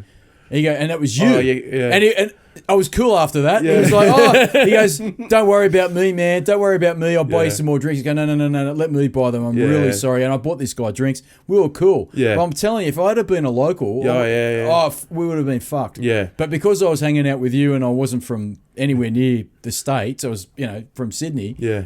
The other side of the world, he was like, "Oh, that's cool." I had good mates there as well, and I remember it was probably the same guy. Yeah, like I remember he at St. Patrick's Day, he nearly he did get into a fight. He punched the guy. From then on, the guy he punched was just called the guy, because he was walking along with his mate, and someone tripped him, like purposely. Tripped him, and he got up. And he turned around and he said to his mate, "Is that the guy?" And his mate heard, "Is that the guy?" And he replied, "Is that the guy?" Which he heard, "Yes, that's the guy." Mm-hmm. So he punched him, right? So, but he said he punched him square in the face, and his face basically went like that, barely moved, right? Yeah. So he said, "I turned that into that." And it just took off running. Right. So, but this has been over years, and the guy kept turning up occasionally. And I remember, we were in our pub one night, and he goes, "The guy's here. The guy's here with all his mates. There's gonna be a fight." So I'm like, "Oh shit!" Right. It wasn't a big pub from memory. No, it wasn't a big pub. It was pretty small. Get a lot of people in there. I always remember it being a pretty tiny floor space. Yeah. And always a lot of people in there, the times that we went. But I don't think we stayed with you that long. We were only there for a couple of days. But my mate, who's the ex-paratrooper, he's saying, "Look, don't worry, it's fine, we'll handle this, blah, blah, blah." He's planning the whole thing out like a military operation. And he says, "Okay, we're going to go up and talk to him, blah, blah, sort it all out." And then my role was midway through to come up and stand behind them all. Right. And I was like, I don't want to be in a fight. He's like, no. He said, you're our paper lion. I said, what's that? He said, well, you look like a lion, Yeah. but no one knows you're made out of paper. So just stand there, and say nothing, right? Because I'll tell you, back in those days when I caught up with you again in the States, this is in 2001, when we were backpacking and ended up in the States with Pedro there, Yeah. you looked like a fucking bouncer. Yeah. Because you had the mean haircut, right? You were pretty trim and lean, Yeah. right? And you're a big fucking guy. Like, what are you, 6'4"? 6'5". Jesus, Yeah. mate! I'm telling you now. There was I got a picture of him. I should put it on Instagram or something. Like, you're a beast. You know. Yeah. I know. Yeah, it was good times. Good times, man. I think we're done. We're done. You know why I'm busting for a piss? Yep. That's the end of the show. We're an hour 45 in, so How long are we recording this bullshit for? Hour and 45. But there was a little bit that we fucked up. about 30 seconds. Okay, cool. Well, that was the bit where we went. Just very, very cold. It's been snowing here this week, so Yeah, did we get snow here? yeah, got so yeah, a little bit. Ooh, Jesus. We went up Lithgow Sick area, so Oberon area yesterday, and it was just like being in a snowfield. So snow can go and get stuffed as far as I'm I'm concerned. done with it, mate. I'm over it. I'm over Seen snow. enough snow for my life. Yeah. Did it snow in Stamford? Yeah. Did it? I wondered what it was. I was walking down the street, and all of a sudden, my glasses were getting wet, and I couldn't work it out. It's not exactly a common thing here, right? Because that's the weird thing for us. Because obviously it doesn't snow in Sydney, really. No. And the first time I'd ever really truly seen snow in a city Yeah. was in Tokyo with this guy, with Jason Relaxation, when I was hanging out with him in Tokyo. And he was saying that's a pretty rare thing even in Tokyo. It gets fucking cold in winter Yeah. there. Yeah. But to snow. see a real snowfall, Yeah. and it really did cover the ground very, Yeah. quite a lot. Stanford was every year. Yeah. Every year. And you know what? The first half an hour is fun, but then when your legs get wet and your pants man. get fuck off, I hated it after that. I drove out in that snow like a Aussie. I Yeah, really you did. You know, retired, I had to go pick this German girl up from the station. Not the one that wanted the baby No, a a different pony. one. No, it was a different one. You had a little thing for him, didn't you? And anyway, my car was parked under the apartment building, right? Yep. So underground. I thought I had an Audi Quattro, right? And I thought, it's 4-wheel drive, essentially, sort of. Anyway, the garage door goes up. There's 2 feet of snow, right? I didn't care. I just drove. I drove. And I'm the only one on the streets, right? I'm the first one on the streets. I'm just plowing along. Everything's fine. Everything's going well. Got to the first intersection, right? This is the... Put your foot on the brake and nothing happens. Oh, yeah. 6 lanes. I crossed 6 lanes. Shit. Well, actually, I probably slid across 3 before I realised that I may as well just go the rest of the way, Yeah. right? No, and Because I'll tell you it now, was horrific. we are useless in their winters. Yeah, well, then, I useless. picked her up, and I'm driving home, and I drove Yeah. up the main street, and I went to go park, the thing, and I just turned straight into this snowbank. She's like, "What are you doing?" Because they're German, they know what to do. They get licenses there. They have to drive in all kinds of conditions. They have to drive in snow and all kinds of stuff. Yeah, so. we don't even know what to wear. Like, we'd leave the house with a fucking hoodie on, and they'd be like, "You're gonna die in about 2 seconds." You Well, idiot." that was the same. You go in somewhere and they go, "Why are you still sitting in your jacket and your boots and your everyone takes everything off." Yeah. They get inside, they take it off. They're going outside, they put it all back Yeah. on. I'm sitting in there in scarves and gloves and hats and and all kinds You know of what? stuff. When I was travelling with Pedro there, we met these Canadians of all places on a ferry going back from Corfu. I thought he was going to say Canada. I was going to say, of all places, of all places, Canada. Were they looking for We're in treasure? Corfu. Oh, yeah. We went to the Greek islands Yeah, as yeah, well. yeah. So we were in Corfu and we're going back to Italy. That cultural place. Yeah, that cultural place. That's where all the cultured British people That's go. right. That's right. But we met these Canadians there, and they told us. One of them had told us that he'd been travelling for about 9 months, and he actually had started his trip in Thailand, then went to Sydney, and he spent some time here in Sydney. And he says, "You know what? I loved it, but I fucking hated your winters." And I said, "Why? Isn't it? It's got to be way worse in Canada." Like, he goes, "No. Your houses are not designed like we design our houses in Canada for warmth. You just don't have warmth because we don't have heated floors. We don't because in what we put on our tracky dacks, our hoodies, and we're happy. You put your Ugg boots on. Ugg boots on, tracky dacks, and a hoodie. You're fucking done. But over there, obviously, they have it so warm in their houses. They walk around in shorts and t-shirts. I don't like it. And he said he didn't like it for that reason. You know, he said when you went outside, it was a different matter, but inside it was shit. And I spent so many Christmases in Europe, or in Germany and Czech Republic, and so I'm over snow. Yeah. Oh, it's horrible stuff. It just means you can't do much. Yeah. Especially me, like I can't ski. I'm never going to ski. Well, like I said, the first couple of hours in Tokyo where it snowed, I thought this is awesome. And Jason's like, dude, you're going to be really sick of that in about half an hour. And he was right, because then my fucking pants were wet, my ass was wet, my balls were wet, my fucking everything was wet. That was a different problem. Right? That's right. They get sticky. They get very sticky. But what's that called?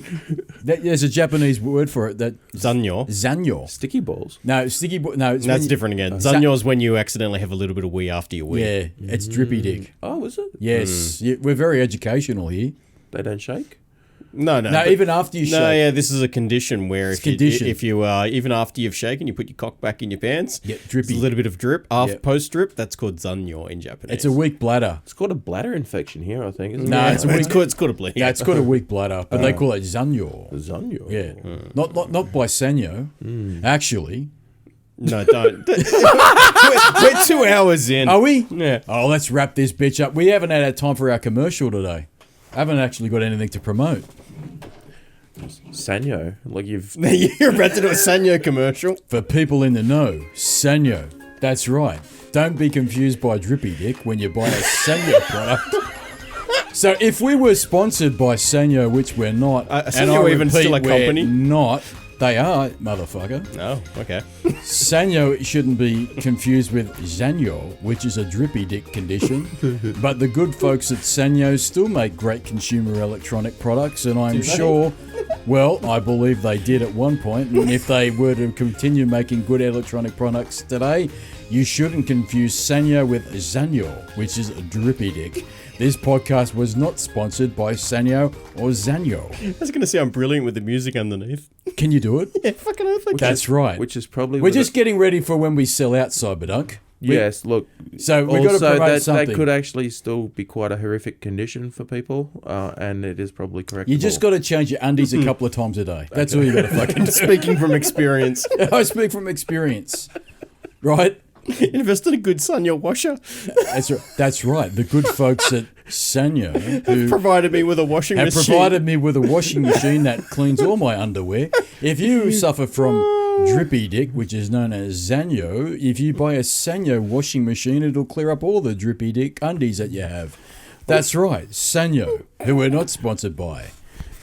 Have we said anything we wanted to say? I do have, definitely. Cyberdunk, thanks for coming in. No worries. Really appreciate it. It's good to talk about memory lane and everything that we did back in the old days. The good school old days. And after school. The good old days. Jason, Relaxation, thank you for being part of this podcast. Don't go changing, you little fuck. Don't go changing to try and please me. Oh, fuck. Something else. WSFM is my station.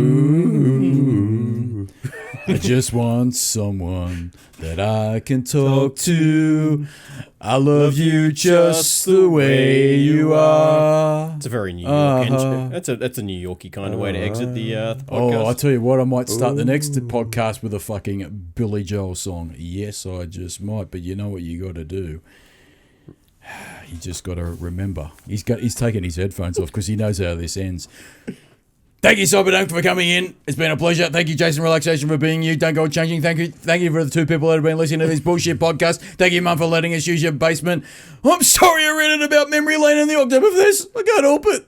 It's a rabbit hole I can't get out of. I've been traumatised by Pedro's stink ever since 2001. It's a rabbit hole I can't get out of. Sorry, Pedro. I wished he had have washed it that time because it was fucking horrifying being on the train with him during... $10, fuck me. $10, the little fuck, he wouldn't pay for it. It's traumatised me. It's a rabbit hole I can't get out of. And next week, you little ingrate fucks that don't like washing in German train stations, we'll go down more retrodom and more bullshit. But until then, you can roll the boogies!